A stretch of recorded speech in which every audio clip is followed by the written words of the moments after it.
Salut les gars, j'espère que vous allez bien. Aujourd'hui, on se tourne dans une nouvelle vidéo et c'est une vidéo qui a légèrement un lien avec la dernière, donc je vous conseille d'aller la voir avant de regarder celle-ci. Dans celle-ci, je vais vous expliquer, ou plutôt vous montrer comment j'ai réalisé ce dessin.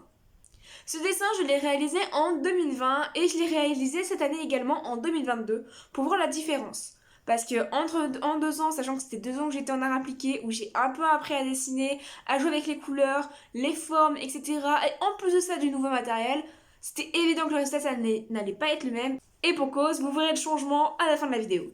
Il n'y a pas plus à blablater, je vous laisse avec la suite de la démonstration. Donc voici le dessin que j'ai fait en 2020 et également le modèle que j'ai réussi à retrouver. Sur le modèle, je vais appliquer un quadrillage grâce à une application de retouche photo. Et je vais aller reproduire ce quadrillage sur la feuille en respectant les dimensions. Je vais reproduire le dessin. Le dessin est ici à l'étape de croquis, juste du crayon pas trop appuyé et vraiment juste les délimitations principales ainsi que quelques reflets. Je passe ensuite une gomme et je commence le coloriage. Je commence par les feuilles de la fraise et je vais utiliser plusieurs teintes de vert pour faire des dégradés et pour faire le plus réaliste possible les feuilles.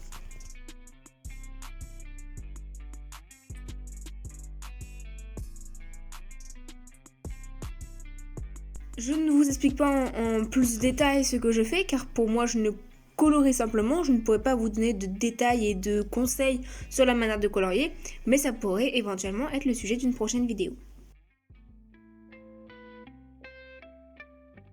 La tige est l'affaire de 2 minutes, un petit peu de marron, un petit peu de vert, un petit peu de gris et c'est bon.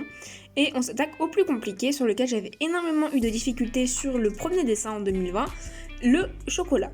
Car il y a pas mal de reflets, pas mal de teintes de marron différents et malgré les possibilités que j'ai avec la nouvelle boîte, je savais pas vraiment lequel utiliser, comment, à quelle dose et vraiment c'était assez compliqué, je vous l'avoue. Je suis restée vraiment très longtemps sur le chocolat, en fait c'était la partie la plus complexe.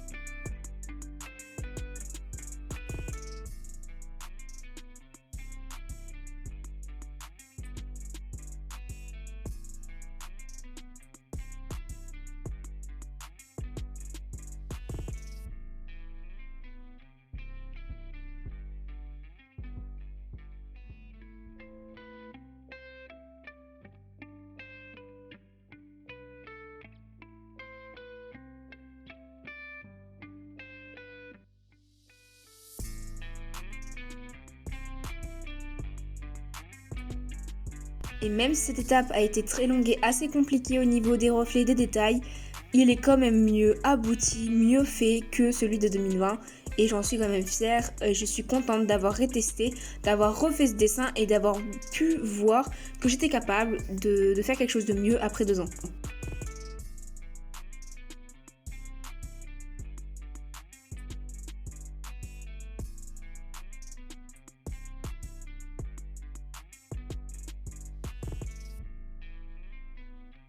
Là, je commence à dessiner les petits pépins de fraises avec différentes teintes de jaune en fonction de où ils se situent. Et je viens mettre la première touche de rouge. Oui, parce que du coup, une fraise, c'est rouge. J'ai profité du fait qu'il y ait plusieurs teintes de rouge pour m'amuser avec les dégradés. Après, j'avoue, je savais pas non plus quel rouge fallait que j'utilise. C'était un peu compliqué, c'était quand même le premier dessin. C'est le dessin qui a entamé les crayons. Et vraiment, j'étais contente de faire un tel dessin pour commencer ces crayons en fait.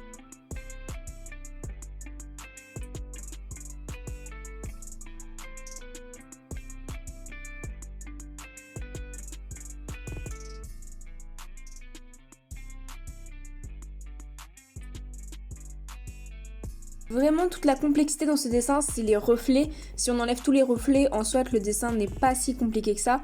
Et vraiment, ces reflets, c'est un vrai calvaire.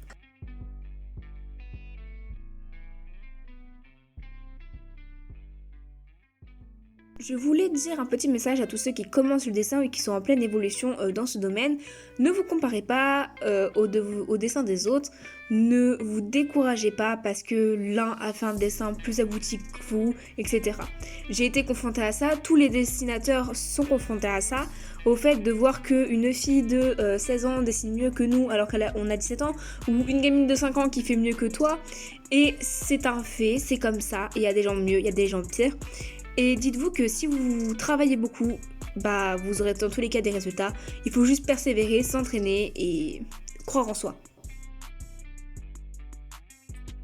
Donc là vous voyez qu'on est vraiment sur la fin du dessin, c'est une finalité, quelques retouches par-ci par-là et le dessin est bientôt fini. Ce dessin m'aura pris environ 2 heures au final et vous allez voir, je suis vraiment très contente d'avoir fait ce dessin, d'avoir réussi à dessiner après 2 ans sans faire de réel dessin. Et regardez en fait, genre la forme est différente, les couleurs sont différentes, les dégradés sont mieux faits. Je me vante pas, hein, mais franchement, je suis très fière d'avoir fait ce dessin et très contente de voir des différences en fait, des contrastes entre les deux. J'espère que cette vidéo et ce dessin vous aura plu. Si c'est le cas, n'hésitez pas à faire péter les pouces bleus. Je veux un max de likes sur cette vidéo. Si vous avez des questions, des propositions de dessin ou peu importe, n'hésitez pas à commenter ou à venir me DM sur Insta. Les liens de mes Instagram sont en description, je les mets sous chaque vidéo. Avec ça, il sera ajouté désormais le lien de mon Pinterest sous chaque vidéo car j'ai mis en place des tableaux pour le bullet journal. Donc si vous avez envie d'aller regarder ce que je mets pour vous aider, n'hésitez pas. Et voilà, la vidéo est terminée, donc je vous laisse à vos occupations. N'oubliez pas de vous abonner et mettre la petite cloche pour rester à l'affût de mes prochaines vidéos. Et sur ce, les gars, restez connectés. Ciao!